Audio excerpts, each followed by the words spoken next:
Hey guys, Will Berger here in Boulder, Colorado, and I'm in my upstairs home office, and I have a little kitten that we just got, so she's gonna be running around here, so she might jump up into the middle of our video time here. So, um, her name is Goose. Well, I call her Goose. My wife calls her Luna, and we can't decide yet. Maybe she'll just have two names. So, anyways, I will be walking through this, just kind of going through the various questions that were asked that Professor Lepp asked us at the beginning to answer, and I structured it that way. That way I don't run off the rails here.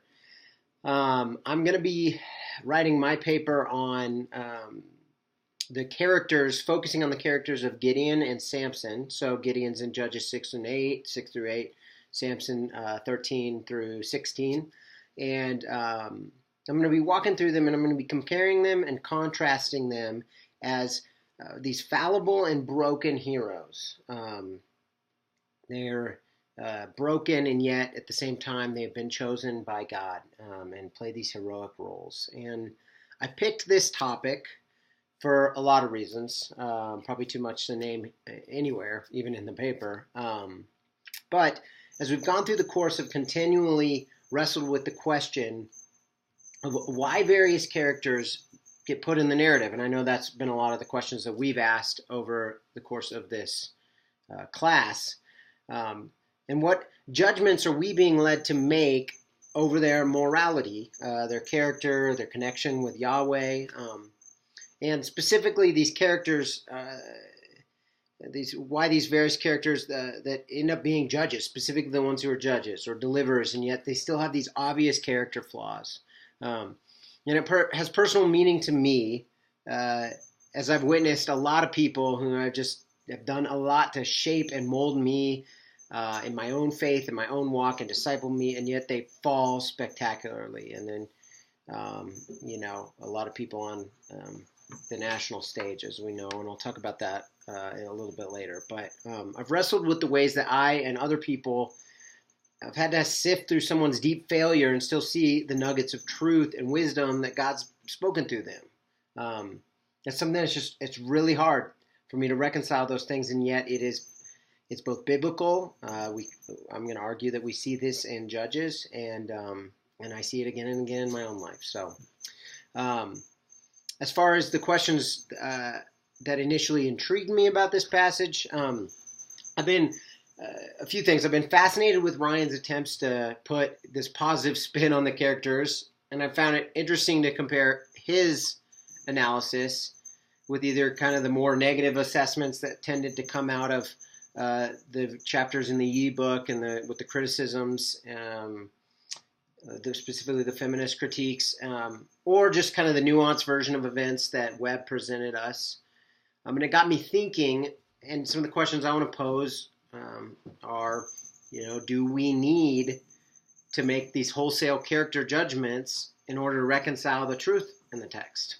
So can Gideon be a man, for example, who knew God face to face, worshipped him, but still lacked faith in kind of obvious ways, and yet he led in such a very clear way at certain points? And could he, I think specifically after he witnessed and went through all those things that he did, still have this petty need, to make the ephod and lead his family and Israel into idolatry down the road? So another one was could Samson? He's this man of immense talent, strength, and courage. And at the same time, he just has these, super obvious fleshly tendencies that just lead him into ruin almost. So, but does that negate his action or God's grace through him for the people? And then as for both of them, the last question, two questions, is were they perhaps chosen by God and subsequently included in the narrative because of their brokenness? Not just despite it, but almost because of it. And what are the implications of this for our own reading of the entire text of Judges in the Bible in a lot of ways? So, and I know we've talked about a lot of these things, but I want to really dive into them deeply.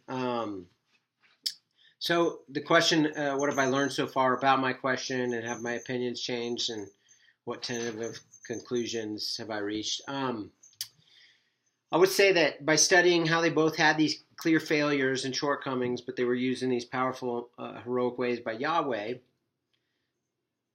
I've really come to want to make the case that they were meant to be characters in the overarching narrative that ultimately were there to highlight God's sovereignty rather than themselves. That ultimately that's what Yahweh wanted. That's what the authors of the text wanted.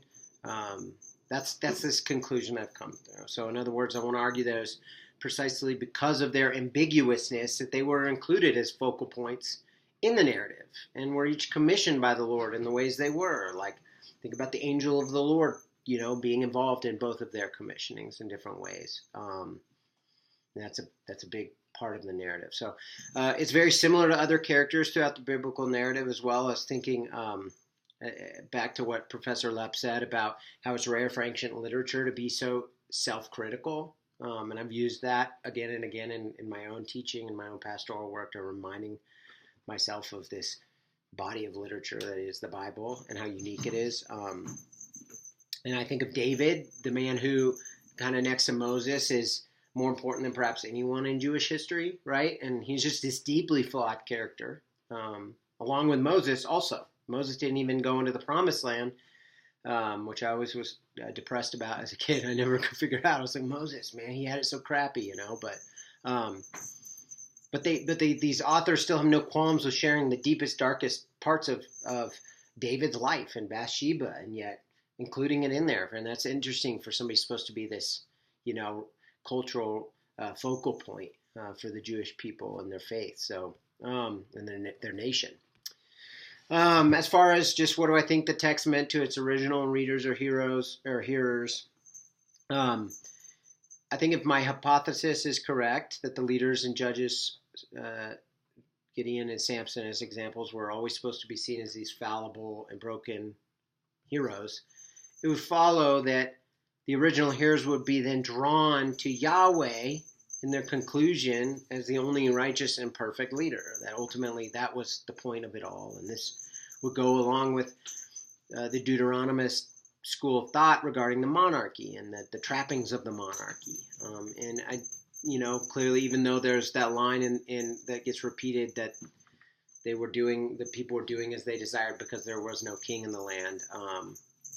We do know contextually that the monarchy most definitely did not solve the problem of the evil in the land. So, anyways, I think that this all kind of is part and parcel of that same message, pointing back to God, ultimately as the one who is to rule his people. And that's what sets him apart. So, as far as what a contemporary audience find in the meaning of the text, this is what I'm most excited about.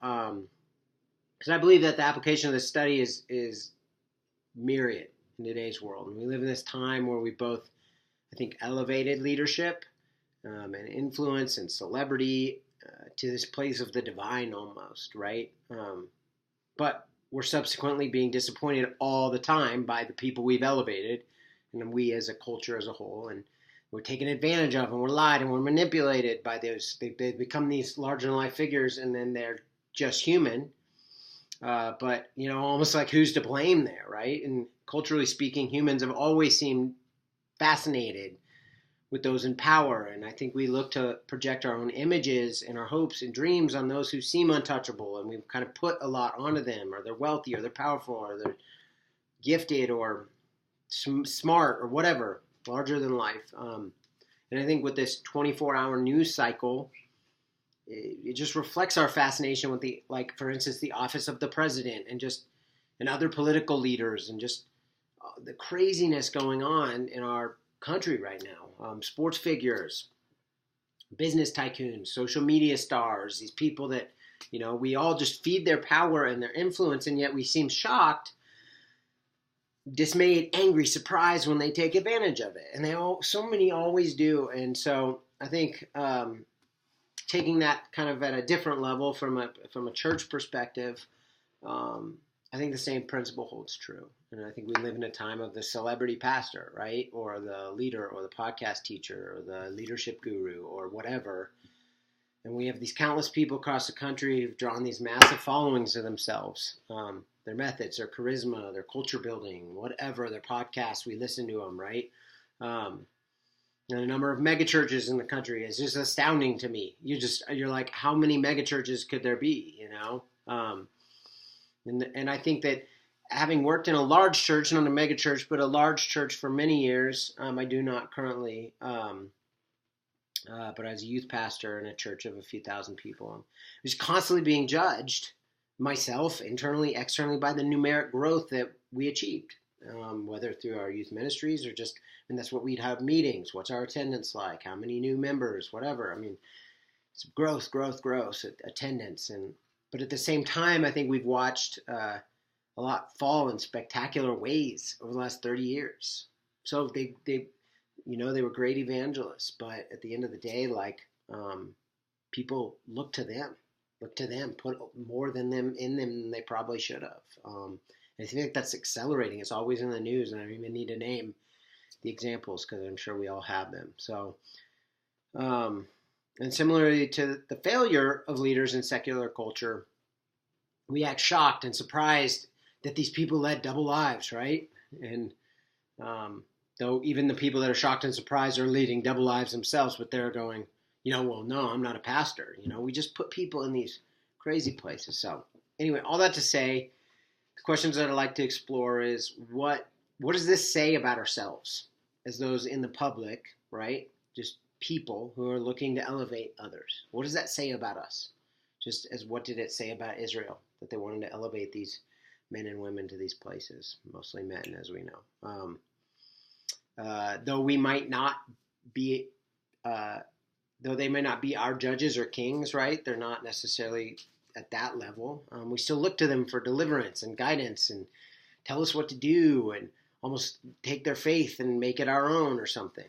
But how might this expose our lack of faith, right? I've thought about that for myself a lot, a relationship with God, whether it's in a big church and a big larger life personality, or even in smaller instances, people that we put this kind of almost what we can't have, or we feel like we need someone to kind of be our Moses, quote unquote, to kind of, be the in-between between us and God.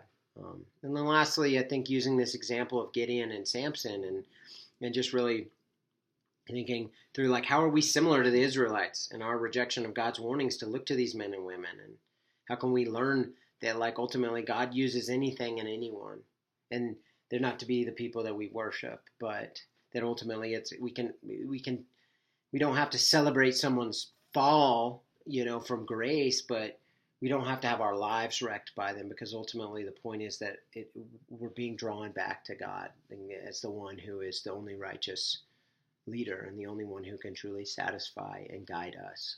And so we don't have to try and reconcile Samson or Gideon or any other person to become some semi-divine person. We can let them be who they are, and in fact, just let them point us back to what really matters. So, and I think ultimately, the last point I want to make is how does if we